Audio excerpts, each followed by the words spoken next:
네, 안녕하세요. 그 유럽의 블록체인 생태계에 대해서 발표할 어셈블록의 유채원입니다. 네, 제가 오늘 발표를 할 내용은 이제 유럽의 블록체인 생태계인데요.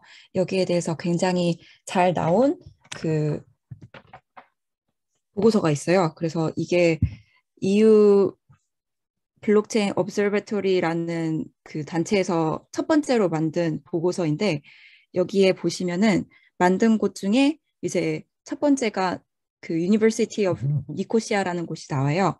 여기가 나중에 보시면은 유럽의 블록체인 생태계 중에서 그 사이프러스가 되게 블록체인 쪽으로 그런 생태계가 잘 잡혀 있거든요. 여기서 그런 일환으로서 만든 블록체인에 집중한 대학교가 바로 니코시아입니다. 그래서 여기에 있는 교수님과도 한 분 그 인터뷰를 한 적이 있어요. 그 제 업무 중에 유럽의 NFT 시장 조사가 있었거든요. 그래서 그 내용도 조금 넣었습니다. 그래서 이게 오늘 강의 내용을 다 담은 거예요. 그래서 보시면은 지금 두 축이 있잖아요. X축이랑 Y축이 있는데 그 X축, Y축을 먼저 설명을 드리고 그 다음에 이제 X축, Y축 이 두 가지를 모두 합해서 가장 좋은 생태계부터 이렇게 나열해 드리는 방식으로 강연을 진행하도록 하겠습니다. 그러면 X축을 먼저 보실게요. X축은 그 규제 성숙도 곡선이에요. 말하자면은 탑다운식으로 잘 발전하고 있는가 보는 것입니다. 그래서 여기서 이 나라랑 지역 정부가 제공하는 하향식 지원의 정도가 얼마나 잘 되어 있느냐. 그래서 여기서 1단계, 2단계, 3단계가 있거든요. 그래서 아까 보시면은 다 세 파트로 나눠져 있었잖아요. 3 곱하기 3으로. 그래서 그 1단계가 되는 것은 그런 그 암호화 자산에 대한 법률이 존재하지 않고 이제 지방 당국에서 어떤 경고만 하는 차원의 이런 것이 바로 1단계이고요. 그리고 2단계는 이제 더 넓은 규제 계획을 통해서 이제 더 많이 관여가 들어가는데 여기에는 그 KYC, 그 Know Your Customer, 그래서 이제 그 서비스에 등록을 할 때 회원 인증 절차고요. AML, 그 안티 머니 런더링, 그 자금 세탁 방지법, 아까 유니스님이 잘 말씀해 주신 것 같아요. 그리고 대체 형태의 자금 조달, 여기는 ICO랑 이제 STO가 이제 포함이 되는데요.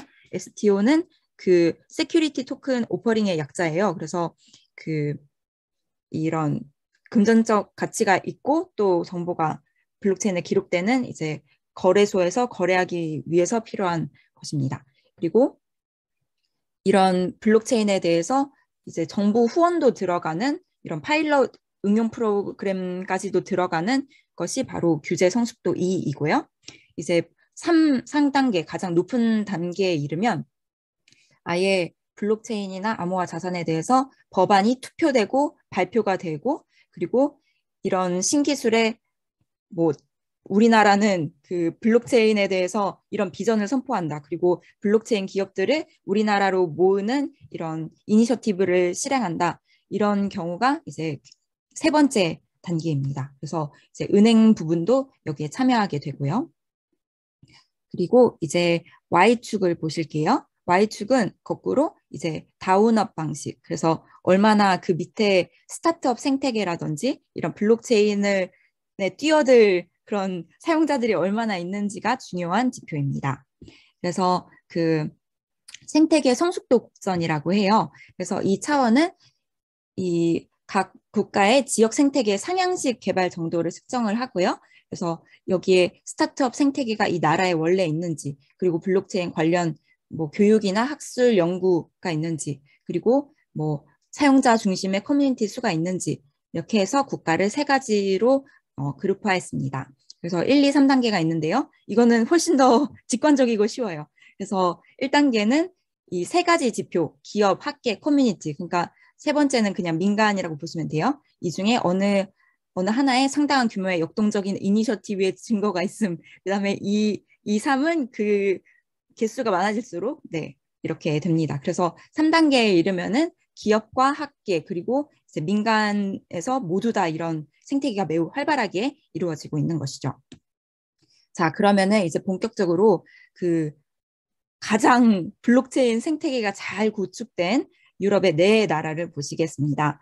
다 이렇게 이름이 조금 생소하실 수도 있어요. 그만큼 이런 작은 국가들일수록 블록체인을 이거를 그 이니셔티브 삼아서 국가의 발전이나 이제 경제 부흥책으로 꾀하는 경우가 많기 때문에 그런데요. 네, 첫 번째로 말타입니다. 그래서 몰타는 그 블록체인 혁신 및 채택을 촉진하기 위한 국가 전략의 일원으로 아예 그 이제 암호화 자산에 대해서 포괄적인 규제 체제를 도입했고, 그래서 블록체인 섬이라고 불리고요. 여기에 대해서 이제 더 엄격한 규제 접근을 제정했습니다. 그리고 두 번째는 에스토니아예요. 그래서 에스토니아는 이제 유럽에서 그 디지털 자산 라이선스도 제공하고 이제 자금 조달 측면에서 정말 제일 좋을 만큼 이런 그 많은 회사를 유치할 수 있는 좋은 이니셔티브를 가지고 있습니다. 그 다음에 아까 말씀드렸던 니코시아 대학교가 있는 키프로스 섬입니다. 네, 키프로스 섬은 그리스 밑에 있는 아주 작은 섬이거든요. 거기고 이제 거기에 있는 이제 니코시아 대학교에서 이제 블록체인 관련 인력들이 요즘에 많이 나오고 있어요. 그래서 여기에 이제 투자 자본을 유치할 때에도 여기에 입지하는 것이 굉장히 좋다고 합니다. 네, 스위스는 제가 나중에 많이 설명해 드릴 거라서 뛰어넘고요. 이제는 그 이제 정부의 이런 규제적인 탑다운 방식은 굉장히 잘 잡혀 있지만 그 나라의 생태계에서 아직 덜 준비된 새 나라들, 이제 프랑스, 독일 그리고 룩셈부르크가 있는데요. 여기서 독일에 대해서 말씀을 드릴게요. 네, 독일은 그 이미 그 베를린에서 특히 스타트업 생태계가 굉장히 활발하거든요. 그리고 저도 독일의 그 스타트업에서 1년 반 정도 베를린에서 1년 반 살았고 이제 거기서 인턴을 했었어요. 그래서 스타트업 생태계가 되게 잘 돼 있다는 걸 알고 있고 거기서 이제 블록체인 쪽으로 이제 엑시트한 친구도 있거든요. 그래서 여기 베를린이 특히나 이 부분이 활발하다는 것을 이제 알고 있습니다. 그래서 여기서 독일 정부도 이런 블록체인 전략을 채택해서 굉장히 중요한 영역으로 강조하고 있고, 네, 대학에서도 이제 전문 학위랑 전문 프로그램을 이제 제공하고 있습니다. 또 다른 유럽 나라에 비해서 이민자들에게 굉장히 관대한 나라가 독일이기 때문에 이런 면에서 또 그 블록체인들이 오기 좋은 이점이 있습니다. 네, 두 번째는 프랑스입니다. 그래서 프랑스 같은 경우는 이제 굉장히 성공적인 하드웨어 지갑 제공업체가 여기에 있고요. 그리고 굉장히 많은 블록체인 회사가 있고 여기 보시면은 또 굉장히 많은 법적 프레임워크도 통과하고 추가 입법 이니셔티브도 이제 통과했다고 합니다. 또 프랑스는 제가 유럽의 NFT 조사하면서 재미있던 사례가 굉장히 많아서 그 내용을 지금 공유하려고 합니다. 네, 먼저 그 니코시아의 이제 안토니스 그 교수님을 이제 인터뷰했을 때 말씀해 주셨는데요. NFT는 이제 앞으로 뭐 예술, 부동산, 축구 티켓, 임대, 별장, 쿠폰 모든 것을 다 지원할 것이다. 근데 여기서 토큰 자체가 중요한 게 아니라 사용하는 방법이 중요하다. 그리고 제가 인터뷰 해나가면서도 이런 부분들이 정말 중요하다는 걸 알게 됐어요. 이런 정말 소유의 개념보다도 이게 주는 혜택이 굉장히 많다는 것을 알 수 있었거든요. 네, 첫 번째로 어, 프랑스의 이제 축구 카드 스타트업인 솔라레인데요. 여기는 굉장히 빨리 성장했어요. 그래서 여기에 뭐 나중에는 축구 선수도 굉장히 유명한 축구 선수도 투자를 할 정도로 성장을 했고요. 이제 축구 카드로 이제 이거를 축구 카드를 모아가지고 사람들이 베팅을 걸어서 축구 게임을 해나가는 방식이에요. 근데 이게 정말 유럽에서 또 축구 팬들이 많기 때문에 굉장히 빨리 성장을 했고 그래서 그 3년 만에 네 지금 7만 달러 거래량에서 지난달에 2,700만 달러를 넘어섰다고 합니다. 네, 펀딩 시리즈 B로 빨리 올라갔고요. 그리고 이제 럭셔리 굿즈 같은 경우에는 아무래도 진품인 걸 인증하는 게 중요하다 보니까 이런 NFT를 디지털 여권으로서 이제 사치품의 이런 진품인 것을 인증하는 것으로 사용되고 있고요. 여기서 이 아라니라는 스타트업이 이제 900만 유로를 유치하면서 되게 잘 해나가고 있고요. 이제 로봇의 케이스도 있더라고요. 그래서 이제 런던 영국 런던에 있는 사례인데요. 여기서는 NFT 디지털 작품을 이제 로봇으로 만드는 경우도 있고요. 그리고 이거는 스위스에 있는 국제 비정부 자연 보전 기구예요. 그래서 NFT 사례로 굉장히 공익을 추구한다는 면에서 되게 재미있는 것 같아서 사례를 가져왔어요. 그래서 멸종위기에 처한 10종의 그 동물들을 위해서 이런 NFT를 만들었다고 합니다. 그리고 이제 그 아트 테크 컨설팅 플랫폼의 아이미라는 분을 인터뷰를 했어요. 그래서 이분이 이제 세우신 회사가 아이카라는 회사인데 여기서 이런 그 프랑스에 굉장히 많은 미술관과 박물관들이 있잖아요. 그래서 이 미술관 박물관들이 코로나 때 굉장히 힘들었어요. 방문객을 받을 수가 없잖아요. 그래서 이 사람들한테는 정말 이게 기회였던 거예요. 이런 NFT라던가, 아니면 VR 박물관이라던가, 이런 방법들이 굉장히 중요했던 거죠. 그리고 이 아임이라는 분은 예전에 중국에서 계셨던 적도 있기 때문에 이제 징 데일리 그룹이라는 그 중국의 유명한 이제 럭셔리 쪽에 유명한 그룹이 있거든요. 이쪽이랑 협력을 하고 계셨습니다. 그래서 제가 했던 질문들을 몇 개를 발췌했어요.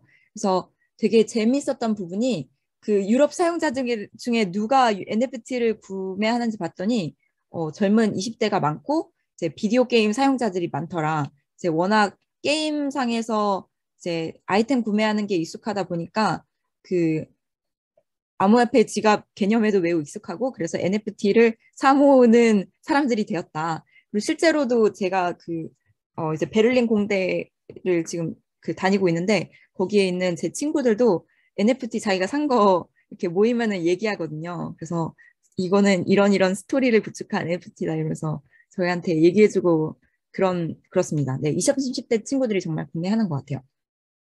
그래서 이게 버블이라고 생각하시냐고 이제 여쭤봤더니 그 지금 네 10억 유로 마켓을 만들면서 이제 초고속으로 성장하고 있고 이제 유럽에 있는 대기업들 특히 럭셔리 기업들이 굉장히 많이 또 큰 박물관들이 NFT를 만들고 있고 정말 시장이 보인다고 말씀을 해주셨어요. 참고로 이 인터뷰는 다 1월에 진행했습니다.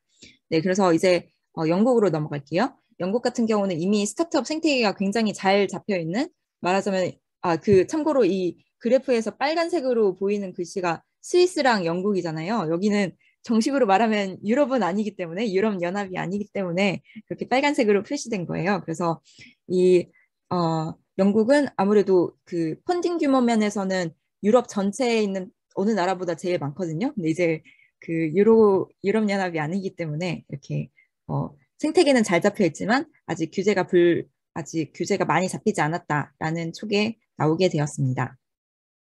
그래서 네, 2016년부터 이미 블록체인에 굉장히 많이 관심을 보이기 시작했고 이제 그 정부 차원에서도 디지털 샌드박스를 이제 넣으면서 좀 더 이쪽으로 나아가려고 하고 있습니다. 네, 그러면 이제부터 제가 스위스에 대한 사례를 이제 집중적으로 말씀을 드릴게요. 네, 스위스는 전 세계적으로 가장 발전된 이제 블록체인 쪽으로 가장 잘 발전된 나라 중에 하나고요. 그 이유 중에 하나가 또 세제 혜택들이 굉장히 많아요. 그래서 이런 블록체인 기업들이 많이 스위스로 오는 것도 있고 원래 금융 쪽이 매우 발달했기 때문에 이쪽에 블록체인이 생기기 좋았던 그런 이유도 있어요. 그거를 좀 더 이제 설명을 해드릴게요. 그래서 이제 2018년에 스위스 정부에서 블록체인에 대해서 대대적인 보고서를 이제 썼는데 여기에 대해서 이제 나라 전체적인 이제 토의가 이루어지고 이때 이제 스위스 규제 기관인 핀마가 설립이 되었습니다. 그래서 굉장히 구체적인 블록체인에 대한 지침과 계획을 발표해서 이게 다른 나라에서도 사용할 정도예요. 그래서 가령 예를 들면은 영국 소재 암호화폐 커스터디 업체 코퍼도 이제 스위스 금융기관으로부터 규제 승인을 받았고 그 밑에 있는 뉴스도 핀마의 규제 승인을 받았다 이런 규제가 나오거든요. 그래서 이렇게 스위스 쪽 그 규제 부분에서 많이 기둥이 되고 있는 것을 보실 수 있습니다.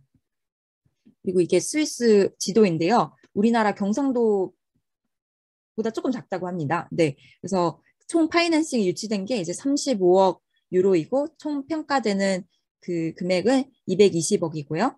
여기에 블록체인 전담 그 솔루션 제공업체가 800곳이라고 합니다. 그래서 여기 이제 보시면은 크립토 밸리라고 불리는 쭈크가 그 중심에 있고요. 그 바로 위에 취리히가 있고요. 그다음에 이제 그 다음으로 큰 거는 리텐슈타인. 여기는 이제 작은 스위스 안에 있는 작은 나라예요. 그리고 제네바, 그다음에 보드, 그다음에 맨 밑에 이제 이탈리아어스는 티치노가 있습니다. 그래서 스위스는 그렇기 때문에 또 유니콘들이 많이 입지해 있어요. 유니콘이라고 하면 그 10억 달러 가치가 넘는 이제 스타트업들을 유니콘이라고 하는데요. 그래서 이데리엄, 디피니티, 폴카나 등의 이제 기업들이 여기에 위치하고 있습니다. 그래서 쭈크는 정말로 크립토 밸리라고 불려요. 그래서 디지털 블록체인 기반 디지털 신원 프로그램도 이제 아이덴티티 체크할 때도 이제 쓰고 있고, 이게 쭈크 아이디가 그 스위스는 정말 직접 투표를 하거든요. 여기서 그 채택이 돼가지고 이걸 또 사용하고 있고, 지불 방식으로서도 디지털 통화를 이제 수락해서 세금 지불을 이걸로 하기도 하고요. 그리고 철도에서도 비트코인을 구입할 수 있다고 합니다. 네.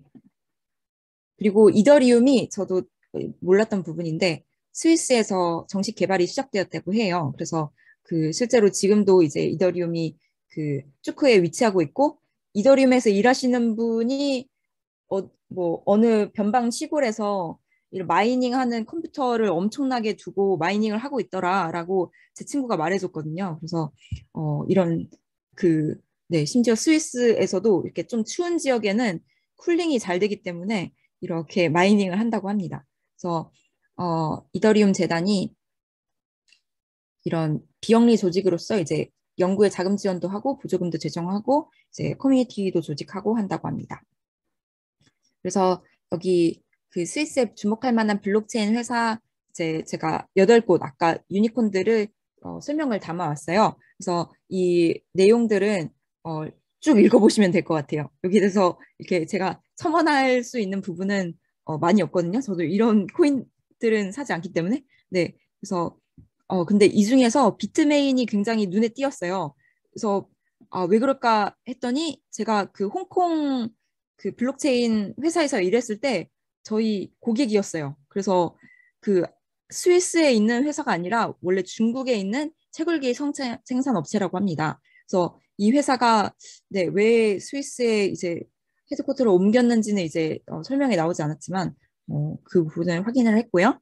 그리고 이 외에 이제 테소스, 카르다노, 코스모스, 세바, 시그넘이 있는데요. 마지막 이제 핀마가 라이세스한 이제 디지털 통화은행입니다. 그래서 이 중에서는 아까 나왔던 리브라에 대해서 조금 말씀을 드릴게요. 이게 페이스북에서 만든 그, 그 블록체인이거든요. 그래서 이게 원래는 이름이 DM이었는데 이제 원래는 리브라였는데 이제 DM으로 바꿨다고 합니다. 그래서 어, 스위스가 역사적으로 중립지대 역할을 했고 또 적응 규제를 받고 있기 때문에 제네바에 등록하게 되었다고 해요. 그래서 네, 이제 페이스북 팀의 이제 블록체인 인원들이 지금 제네바에서 그거를 연구하고 있다고 합니다. 원래 2020년에 나오기로 했는데, 네, 지금은 잘 모르겠어요. 네, 이렇게 해서 그 발표를 했고요. 실은 그, 네, 작은 프로필을 준비를 했습니다. 그래서 지금 블록체인 투자 회사에서 일하고 있고 이제 스위스에 가게 되거든요. 그래서 거기서 이제 앞으로 일을 하게 될 예정이고요. 네, 부키는 작가입니다. 그래서 이 책 3권을 썼고 그 중국에서 일했던 경력이 길기 때문에 그 중국에 대한 특강도 하고 있어요. 그래서 네, 다다음 주에 하는 네, 특강이고요. 그다음에 다음 주에는 이제 제가 ESG, 스위스 ESG에 대한 특강도 하거든요. 그래서 다음 주에 여의도에서 하는 발표도 네, 넣었습니다. 그리고 유튜브나 제 블로그에다가 이런 발표한 자료들을 정리해서 올리고 있고요. 네, 이렇게 해서 발표를 마치겠습니다. 네, 감사합니다.